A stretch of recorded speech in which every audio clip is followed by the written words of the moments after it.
So we signed this treaty with Great Britain, allowing us to come to Oregon, to come settle Oregon. So it's called the Oregon Treaty, pretty easy to remember. So in the Oregon Treaty, Great Britain agrees to let Americans travel in and through and settle in Oregon for the next 10 years. So obviously, we knew when 10 years is up, we weren't going to just leave, like, okay, our lease is over. Let's everybody go back to, the rest of the United States now. This was just sort of going to be us taking a step in the direction of claiming the Oregon Territory for ourselves. So now that we've got all of this land, it's not very populated. We don't have a lot of people living in a lot of these areas. And James Monroe worried that, big countries like Spain and Great Britain and France and even Russia would try to come to North America or expand where they were in North America and try to take some of the land that we had taken on for ourselves, that they might try to, plant some people living out in, I don't know, what is today like the Nebraska area, and try to act like that was now, British territory, Spanish territory. So James Monroe, in an effort to prevent that, issues something called the Monroe Doctrine. And the Monroe Doctrine is one of the longest lasting pieces of James Monroe's legacy by far. So essentially what it said is that any attempt to further colonize the United States or any land belonging to the United States would be seen as dangerous to our peace and safety. And obviously, you know that anything that we see as dangerous to our peace and safety, what are we going to do? We're going to go to war about it. So essentially we're saying, stay out of our business and we'll stay out of your business. Just don't come to North America. Don't look at our land. Don't get too close to it, or we're going to get freaked out. So everyone stay far away from us. That's essentially what the Monroe Doctrine says. So at this point in time, the balance of power between the North and the South in Congress is pretty even. Exactly half of the United States at this point in the 1840s, or really in the 1820s, is allowing slavery, and half of it is not. Now, that's not because everyone that you see in the green up here didn't just wake up one day and say, oh, hey, slavery's morally wrong, let's stop doing it. And everyone down here was like, well, we're racist and we don't believe that it's morally wrong at all. We're going to keep doing it. That's not at all what was happening. I know a lot of people have that perception in their minds, but that's 100% false.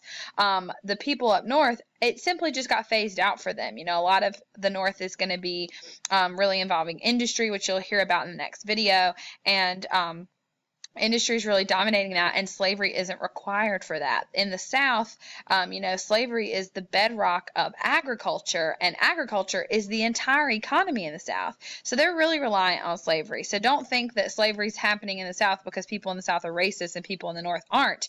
You should look at this as everyone is racist, okay? The South just is using slavery right now. A lot of people in the North don't even believe that slavery should necessarily be abolished. If they do, they're definitely not telling anyone because they might get smacked for it or looked at like they're insane. So it's very important to keep this balance of power between the North and the South, though, because they're becoming two very different places. And it's important that we keep this, equilibrium. We want to keep the peace in Congress. So, but as we begin to expand ourselves west, that's going to become a problem, right? Because all of this up here is eventually going to need to become a state. And is it going to be slave states, or is it going to become free states? If it becomes a slave state, that gives the South more power, hurting the North. If it becomes free, that will give the North more power, hurting the South. So what exactly are we going to do here? So, the question gets brought up when Missouri submits its application to become a state, and it wants to become a slave state. Well, the delegates and the congressmen from the northern states were absolutely livid. They didn't want to allow another slave state because they knew that when you do that, that puts more Southern congressmen in Congress. There will be 2 senators representing the state of Missouri and several representatives representing the state of Missouri in Congress now that can vote with the South on issues. That worried the North. They thought, they wouldn't get their way as much, or that it would be a harder fight. So they start arguing, and this is we come really close to having some big problems here because of this. But Henry Clay, who has that nickname of being the Great Compromiser, right? He decides that he will live up to that nickname, and he will write out a compromise. So in 1820, he writes the Missouri Compromise. And in the Missouri Compromise, we basically decide how to settle this problem. We also sort of lay out a roadmap for how we're going to handle this in the future. So in the Missouri Compromise, we admit Missouri as a slave state, but to balance that out, we're also going to admit Maine as a free state. So we've got one more slave state and one more free state, so everyone's happy. So that's how we're handling it right now. But what do we do about all of this new land? How are we going to handle that when that comes around? So essentially what happens is Henry Clay draws this line. It's the 3630 parallel, and he draws this line and he says, all of the land above the line will be closed to slavery. There will be no slaves up here.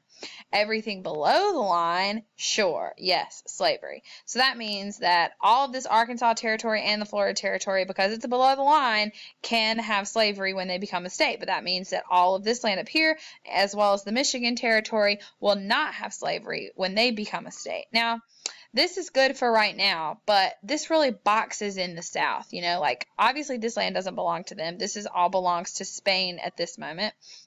Soon it will all belong to Mexico when Mexico gains their independence, and all of this up here belongs to Great Britain. So nothing down here, the South doesn't really have any room to grow. The North has all of this unorganized territory out here at their disposal.